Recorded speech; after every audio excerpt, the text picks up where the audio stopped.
வணக்கம்ப்பா. நான் ஏற்கனவே இந்த இதை நீங்கள் பார்த்துருப்பீங்க. நான் காசி கட்டி பற்றி சொல்லியிருக்கேன். அதே காசி கட்டி தான். இந்த பால்குடி மரக்கெடுக்கிறவங்க இந்த காசி கட்டியை எப்படி யூஸ் பண்ணுறதுன்னு சொல்லி கேட்டிருந்தீங்கப்பா. பால்குடி மரக்கடிக்க முடியல, எப்போ பார்த்தாலும் பால் குடிக்கணும் இருக்கிறாங்க, கஷ்டமாக இருக்க பார்த்தா அப்படின்னு சொன்னீங்க. அவங்க பால்குடி மரக்கெடுக்காண்டி இதை எப்படி ஒரு பேஸ்டாக செஞ்சு போட்டுக்கிறதுங்கிறத நான் உங்களுக்கு செஞ்சு காமிக்கிறேன். இப்போ பாருங்கள் என்னன்னு சொல்லி பார்ப்போம். காசி கட்டி என்ன பண்ணிருக்கப்பா, ஒரு பாக்கு அளவு, அதாவது கொட்டைப்பாக்கு இருக்கு பார்த்தீங்களா, அந்த கொட்டைப்பாக்கு அளவு எடுத்து நல்லா பேப்பரில் நல்லா நுணுக்கி இந்த பேஸ்ட்டை ஆக்கி அதை இந்த வரைக்கும் தண்ணியில் போட்டு ஊற வச்சிருக்கேன். அது நல்லா ஊறிடுச்சு பாருங்க. இந்த ஊறிடுச்சிங்களா. இதை என்ன செய்யணும், அடுப்பில் ஒரு கரண்டியை வைக்கணும். ஏதோ ஒரு சின்ன கரண்டியோ இல்லை சின்ன பாத்திரமோ ஏதோ ஒன்று வசதி இருக்கணும் வச்சு இதை ஊற்றி இது கூட கொஞ்சம் மண் ஒரு காட்டணும் தண்ணி சேர்த்து இது கிண்டினோம்னா பேஸ்ட் மாதிரி ஆயிருப்போம். ஒரு சின்ன ஸ்பூனை வச்சு கிளறணும். இப்போ இந்த ஊற வச்ச இந்த காசி கட்டியோட தண்ணியை இந்த ஒரு கரண்டியில் வச்சு ஊற்றி வச்சிருக்கேன். ஊற்றி சின்ன தீயில அதை கொதிக்க விட்டுருக்கேன். அது கொதிச்சு கிட்டத்தட்ட கொஞ்சம் லைட்டாக பேஸ்ட் மாதிரி வந்துருப்பா. அந்த பதத்தில் எடுத்துக்கிட்டு எல்லாம் சூடாக இருக்கும்போது நம்ம கையை வச்சு பெண்கள் மார்பகத்தில், அதாவது மார்பு காம்புல இருந்து நம்ம போட்டுட்டோம்னா சரி, இது அப்படியே பேஸ்ட் மாதிரி ஒட்டிக்கும், காஞ்சு போயிடும். அப்ப திருப்பி நம்ம பால் குடிக்கணும் வராங்க பார்த்தீங்களா குழந்தைங்க, நம்ம தூக்கி வச்சு கொடுக்கும் போது இதுல இருக்க தோற்பானது அவங்க வாயை வச்ச உடனே பால் குடிக்காம வச்சு ஓடியே போயிடுவாங்க.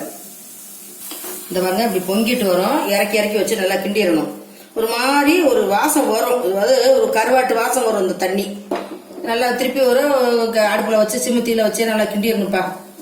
நல்லா இருந்தா கொஞ்சம் கெட்டி பதமா வந்துருச்சு. இது கீழே இறக்கி ஆற வச்சாவே பேஸ்ட் மாதிரி வந்துடும் நம்மளுக்கு. அவ்வளோதான். இந்த மாதிரி ஒரு மரக்குச்சி வச்சுங்க, சில்வர் ஸ்பூன் வச்சிங்கன்னா கையில் சுடத்தே செய்யும். பார்த்தீங்களா, அந்த இதுக்கு சத்த ஆறுனோடனே பேஸ்ட் மாதிரி வந்துருப்பா.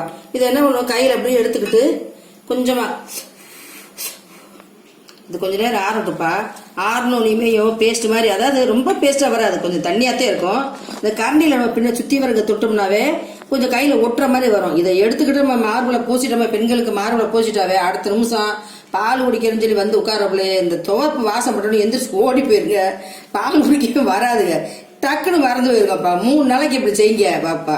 கொஞ்சம் சோம்பேற்படுத்துறாம அது உங்களை சங்கடப்படுத்த சமயத்தில் அந்த மாதிரி செஞ்சு விட்டுருங்க. ஏன்னு கேட்டோம்னா பால் கொடுக்கலாம், ஒண்ணுமே பிரச்சனை. அது ஓரளவு ஒரு குறிப்பிட்ட நாளைக்கு தான் கொடுக்கணும்ப்பா. ஒரு வருஷம் ஒரு 10 மாசம் கொடுக்கலாம். அதுக்கு மேல போச்சாலும் சரி, இந்த பிள்ளைகளுக்கு பல் முளைச்ச கடிச்சு கொடுங்க, நம்மளுக்கு வேதனையா இருக்க நம்மளும் அடிச்சுக்கணும்.